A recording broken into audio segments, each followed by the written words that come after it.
Selamat bertemu kembali kepada ibu-ibu kaum perempuan yang ada di HKBP Manyar.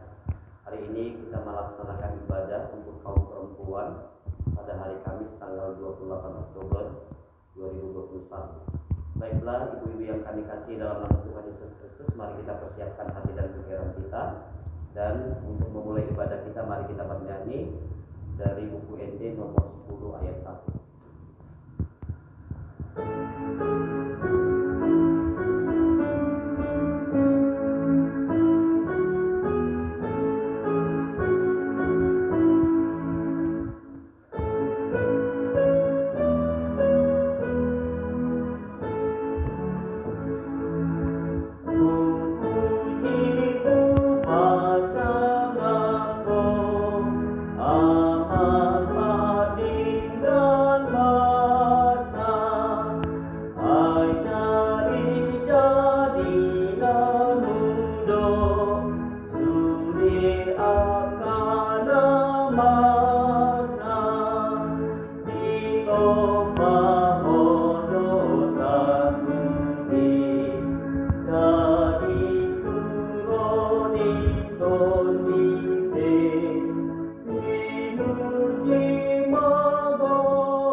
Kasih karunia dan anugerah Allah Bapa, itulah yang menyertai hati dan pikiranmu di dalam Kristus Yesus Tuhan kita. Amin. Shalom buat kita seluruhnya, para ibu-ibu yang ada di gereja HKBP Manyar. Firman Tuhan di dalam PA seksi kaum perempuan pada hari ini diambil dari kitab 1 Yohanes pasal 4, dimulai dari ayat 7 sampai ayat 15. 1 Yohanes pasal 4 ayat 7 sampai ayat 15. Baiklah, kita bersama-sama membacanya. Saya bacakan dari sini, kita mengikutinya di rumah kita masing-masing. Demikian firman Tuhan. Judul perikop kita hari ini adalah Allah adalah kasih. Saudara-saudaraku yang kekasih, marilah kita saling mengasihi, sebab kasih itu berasal dari Allah. Dan setiap orang yang mengasihi lahir dari Allah dan mengenal Allah. Barang siapa tidak mengasihi, ia tidak mengenal Allah, sebab Allah adalah kasih. Dalam hal inilah kasih Allah dinyatakan di tengah-tengah kita, yaitu bahwa Allah telah mengutus anaknya yang tunggal ke dunia supaya kita hidup olehnya. Inilah kasih itu. Bukan kita yang telah mengasihi Allah, tetapi Allah yang telah mengasihi kita dan yang telah mengutus anaknya sebagai pendamaian bagi dosa-dosa kita. Saudara-saudaraku yang kekasih, jikalau Allah sedemikian mengasihi kita, maka haruslah kita juga saling mengasihi. Tidak ada seorang pun yang pernah melihat Allah. Jika kita saling mengasihi, Allah tetap di dalam kita dan kasih-Nya sempurna di dalam kita. Demikianlah kita ketahui bahwa kita tetap berada di dalam Allah dan Dia di dalam kita. Ia telah mengaruniakan kita mendapat bagian dalam Roh-Nya, dan kami telah melihat dan bersaksi bahwa Bapa telah mengutus anaknya menjadi juru selamat dunia. Barang siapa mengaku bahwa Yesus adalah anak Allah, Allah tetap berada di dalam dia dan dia di dalam Allah. Demikian firman Tuhan. Ibu-ibu yang kami kasihi di dalam nama Tuhan Yesus Kristus, kalau kita berbicara tentang kasih, kasih itu adalah satu buah elemen. Elemen yang terpenting di dalam kehidupan manusia. Sebab apa? Demi mendapatkan kasih, banyak orang mengorbankan, banyak orang rela melakukan apapun asalkan kasih itu bisa terungkap. Itu sebabnya ibu-ibu yang kami kasih dalam nama Tuhan Yesus Kristus, kasih bisa saja dibayar dengan hal-hal yang mungkin di luar logika iman kita. Sebab apa? Sebab mencintai seseorang, mengasihi seseorang, bisa saja dia mengorbankan uangnya, jabatannya, dan bahkan agamanya. Karena itu kasih itu sangat penting. Namun seperti yang dikatakan oleh Yohanes, kasih itu adalah kasih yang benar-benar hal yang sangat penting, dan kasih itu adalah bersifat umum. Namun yang perlu kita ingatkan bahwa kasih yang tadinya menjadi kapasitas manusia bukan merupakan kapasitas Allah. Sebab kasih Allah dan kasih manusia itu jauh-jauh berbeda. Jadi kalau ibu-ibu mungkin mengasihi suami, mengasihi anak-anak, kita harus lihat itu hanya kasih ibu kepada anak, itu hanya kasih ibu kepada suami. Namun kasih yang mau dikatakan oleh Yohanes di sini harus mencapai apa yang dikatakan oleh Allah. Karena kasih adalah otoritas Allah. Kasih itu adalah sesuatu yang penuh dengan pengorbanan. Kasih itu tidak pernah mempertimbangkan dia sudah berbuat atau tidak. Tetapi sejak Allah memberikan kasih-Nya, sejak Allah menemukan Abraham sebagai orang yang dicintai, dikasihi, dia tidak pernah berubah dengan kasih-Nya. Oleh karena itu, kasih Allah di sini bersifat teosentris, hanya berpusat pada Allah. Tidak ada pertimbangan karena dia sudah menerima, karena dia sudah berbuat baik.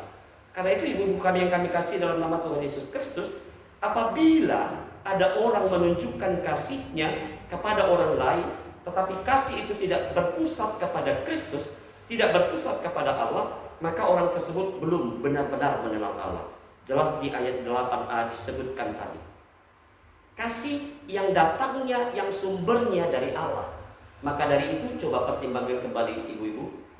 Kasih Anda kepada suami, kasih Anda kepada anak-anak. Apabila suami Anda berselingkuh, apakah Anda masih mengasihi mereka? Apabila anak-anak Anda mencuri, merugikan orang tua, mempermalukan kita sebagai ibu yang sudah melahirkan, apakah kasih itu tetap ada? Ada dua jawabannya, iya dan tidak. Banyak pertimbangan. Jangan seperti orang Cina ya. Kalau orang Cina, ketika anaknya sudah melanggar janji perjanjian yang sudah dikatakan oleh orang tuanya, tidak segan-segan orang tuanya bilang apa? Membuat di sebuah berita koran bahwa mulai hari ini Tang Seng Sung bukan lagi anak saya. Artinya orang tuanya sudah melepaskan tanggung jawab sebagai orang tua. Artinya ketika anak ini berbuat aneh, berbuat yang tidak baik, itu tidak ada lagi hubungannya dengan orang tua. Bukan seperti itu kasih. Tapi kasih adalah bagaimana seseorang dapat mengamalkan kasih itu secara teosentris. Kuncinya terletak kepada pengertian dan pengalaman terhadap kasih Allah melalui Tuhan Yesus Kristus. Karena tanpa melalui dan mengalami kasih yang daripada Yesus Kristus, maka kita tidak akan sanggup mencapai kasih yang teosentris, kasih yang berpusat pada Allah. Itu harus kita ingat. Karena ibu-ibu berbeda dengan bapak-bapak. Ibu-ibu lebih cerdas, lebih memikirkan bagaimana pertimbangan-pertimbangan di dalam kehidupan, di dalam bertindak, di dalam berbuat. Itu saja yang perlu kita ingat ibu-ibu. Karena apa? Itulah yang berpusat kepada Allah. Lalu kita mau lihat apa saja karakteristik kasih ilahi yang sejati. Yang pertama, untuk memudahkan pemahaman karakteristik Allah, di bagian ini disebutkan bahwa kasih itu yang pertama adalah hakikat. Ayat 8b disebutkan tadi. Ungkapan Allah adalah kasih sekilas memang terdengar sangat-sangat klise. Terdengar sangat-sangat sederhana banget. Tetapi kita harus berhati-hati. Bagaimana sebenarnya untuk merenungkan supaya kita tidak terjebak pada beberapa kekeliruan tentang kasih. Ingat, kasih itu tanpa harus memikirkan, tetapi kasih adalah pengorbanan. Karena apa? Yohanes tidak ingin mengatakan bahwa kasih adalah Allah, love is God. Bukan itu. Bukan kasih itu adalah Allah, bukan. Tetapi walaupun kasih memang sangat penting, kita tidak perlu menghalalkan kasih itu, menghalalkan cara bagaimana supaya kita mencapai kasih, bagaimana kita bisa kepada tujuan kasih seperti manusia. Karena banyak orang menjalankan kasih, justru dia memberhalakan kasih. Justru dia tidak mengerti dan tidak memahami bagaimana sebenarnya kasih itu adalah yang harus berpusat kepada Allah, berpusat kepada Yesus Kristus. Artinya dengan cinta kasih yang teosentris, kita harus mampu berkorban. Kita harus rela mengorbankan perasaan, materi, waktu kita. Oleh karena itu ibu-ibu kami yang kami kasih dalam nama Tuhan Yesus Kristus, kasih itu bukan terfokus kepada Allah itu adalah kasih. Dan Yohanes juga tidak sedang mengatakan bahwa kasih itu adalah sebagai Allah atau Allah adalah pengasih. Bukan mau dikatakan God is loving. Bukan mau itu yang mau dikatakan oleh Yohanes, tetapi mau dikatakan Yohanes adalah bahwa kasih Allah itu adalah salah satu sifat yang paling utama dari Allah. Sehingga kita tidak bisa melupakan itu. Walaupun Allah memang pengasih dan penyayang, tetapi bukan yang sedang ditekankan di sini tentang bahwa Allah adalah pengasih, bahwa God is loving. Bukan itu. Tetapi justru di balik semua itu, Yohanes mau mengajarkan tentang kasih sebagai bahagian yang tidak terpisahkan dari hakikat Allah. Inilah yang harus melekat. Ini yang harus tinggal diam di dalam jiwa kita. Ada amin ibu-ibu? Ya, kita harus mengaminkan kasih yang berpusat kepada Allah. Karena konsep ini terbilang cukup unik memang. Karena konsep yang berpusat kepada Allah bukan sembarangan. Tetapi mungkin sekilas kita boleh lihat beberapa agama, beberapa aliran kepercayaan mengajarkan keberadaan ilahi yang tidak berpribadi, impersonal. Tetapi di sini kasih yang mau diajarkan oleh Yohanes adalah hanya benar-benar kasih daripada Allah, pusatnya Allah, dan itu adalah ciri sifat utama Allah. Oleh karena itu ibu-ibu harus melihat bagaimana kata kunci yang kedua. Kasih yang berpusat kepada Allah harus ada bukti. Tidak boleh hanya kasih, tidak boleh hanya cinta, tidak boleh hanya sayang, tetapi karakteristik kasih Allah itu ada buktinya. Ayat 9 disebutkan tadi, Allah membuktikan kasihnya. Dalam hal inilah kasih Allah dinyatakan di tengah-tengah kita, yaitu bahwa Allah telah mengutus anaknya yang tunggal ke dalam dunia supaya kita hidup olehnya. Kasih yang sudah membuktikan, supaya ketika Allah menunjukkan kekekalannya di dalam Yesus Kristus, itulah bukti bahwa kita manusia sudah diselamatkan. Karena kata kasih yang di sini adalah benar-benar menunjukkan bahwa Allah tidak ada bandingnya, bahwa Allah penuh dengan cinta yang benar-benar. Kasih sejak kekekalan sudah ada di dalam diri Allah. Itu harus kita pegang. Kekekalan kasih itu sudah ada di dalam diri Allah, sifat ilahi Allah. Supaya ibu-ibu kami yang kami kasih dalam nama Tuhan Yesus Kristus, jelas dikatakan dalam Yohanes 1 ayat 14, firman itu telah menjadi daging. Kalau firman sudah menjadi daging dalam kemuliaan Yesus Kristus, maka kita akan melihat kemuliaan itu. Maka kita akan melihat kasih itu. Walaupun berkali-kali Yohanes menandaskan perkataan kasih, tetapi kita harus ingat yang ditandaskan oleh Yohanes adalah harus kita dengar, harus kita lihat, harus kita alami seperti yang dialami oleh Yesus Kristus. Itulah cara dan ciri untuk membuktikan kasihnya. Karena itu, ibu-ibu, ingat Allah telah membayar harga yang sedemikian mahal, mengutus anaknya Yesus Kristus. Dan hari ini anaknya yang tunggal Tuhan Yesus Kristus itu mau merujuk kepada jumlah yang hanya dengan kata satu. Satu untuk selamanya dan satu-satunya. Karena itu hanya Allah yang mampu memberikan kasih yang benar-benar tanpa banyak pertimbangan. Ketika Allah mau mengasihi, maka Dia akan mengasihi. Dan ketika seseorang yang dikasihi mungkin berbuat tidak sesuai dengan kehendak Allah, Allah bukan tidak mengasihinya, bukan seperti kasih kepada manusia. Dan kita orang yang tetap disayangi oleh Allah. Bagaimana Allah mengasihi, bagaimana Allah mencintai, itu tidak akan pernah berubah. Maka dari itu, karakteristik terakhir dari kasih Allah yang tercermin dalam kata kunci ini adalah adanya inisiatif. Apa inisiatif kita? Sama seperti di ayat 9 tadi, bahwa ketika kita membuktikan, maka kita harus berinisiatif. Maka ketika Yohanes menyatakan bahwa inisiatif itu bukan terletak pada diri manusia sendiri, tapi terletak pada Allah, maka harus kita katakan bahwa kita yang benar-benar dikasihi oleh Allah. Bukan kita yang benar-benar mengasihi, tetapi Allah. Allah yang lebih dahulu mengasihi, bukan kita. Itu sebabnya Yohanes sangat-sangat prinsip menyatakan bahwa kasih yang teosentris itu yang harus kita pegang, tanamkan dalam hati kita, dan buktikan kasih. Dan apa inisiatif kita? Karena inisiatif ini merupakan salah satu karakteristik doktrin Kristiani. Secara konsistensi Alkitab selalu meletakkan inisiator kasih dan kebaikan. Maka dari itu kita harus membuktikan melalui sebuah inisiatif, karena Allah sudah memerintahkan untuk saling mengasihi. Kepada ibu-ibu kami yang kami kasihi, mari kita berbagi kasih. Karena berbagi kasih adalah bentuk sebuah pilihan. Pilihan untuk orang-orang yang percaya. Sama seperti membayar hutang, bukan sebuah pilihan tetapi sebuah kewajiban. Kalau kita berhutang, maka bukan pilihannya kita membayar, tapi kewajiban kita. Ketika kita sudah memiliki kasih dari Allah, kewajiban kita untuk menuai kasih yang daripada Allah. Karena itu bukan hanya sekedar nasihat, bukan hanya sekedar dorongan, bukan hanya sekedar untuk didengar, tapi perlu pembuktian, perlu inisiatif melalui sebuah perbuatan. Sebab Allah sudah mengasihi, Allah sudah mencintai.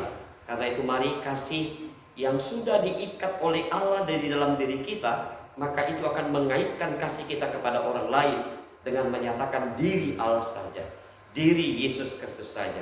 Walaupun Allah tidak terlihat, tetapi Dia tetap mencintai, Dia tetap mengasihi. Walaupun kita tidak pernah bertatap muka dengan Allah, dengan Yesus, tapi cerita Allah, cerita Yesus dalam Alkitab tetap tidak pernah berubah, kekal selama-lamanya.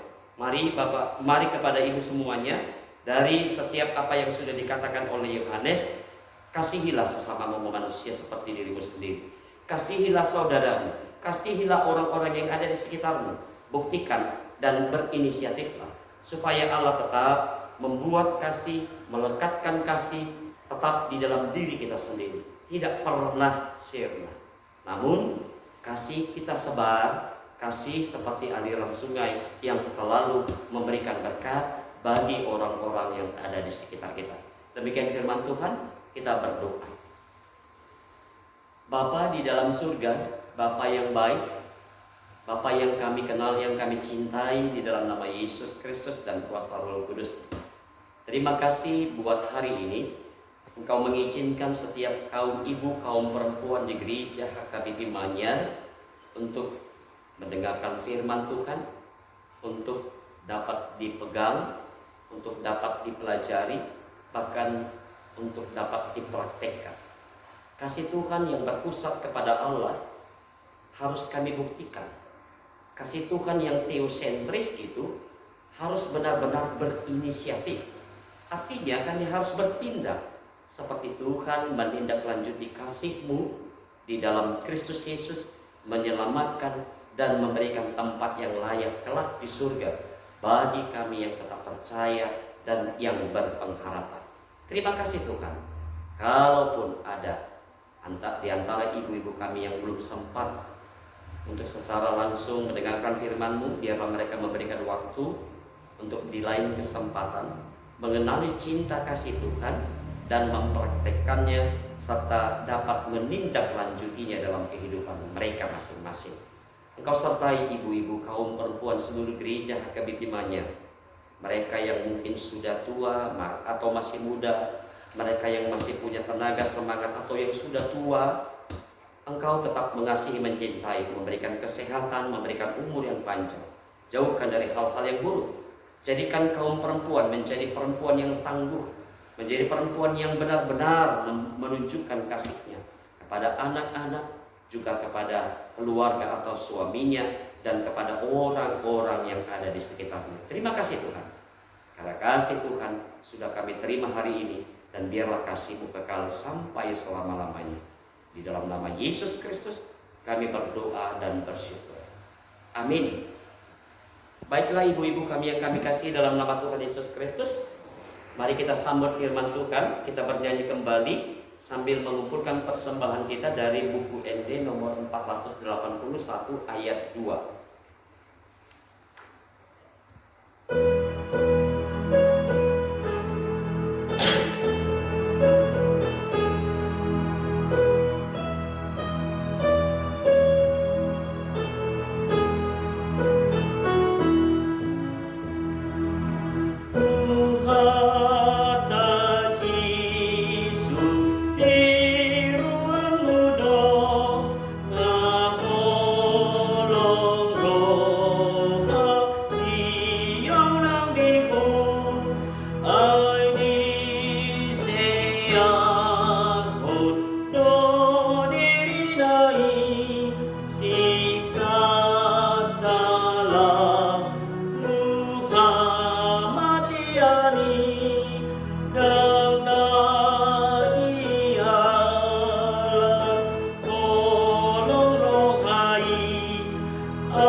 Buat ibu-ibu sekalian, kita akhiri ibadah kita.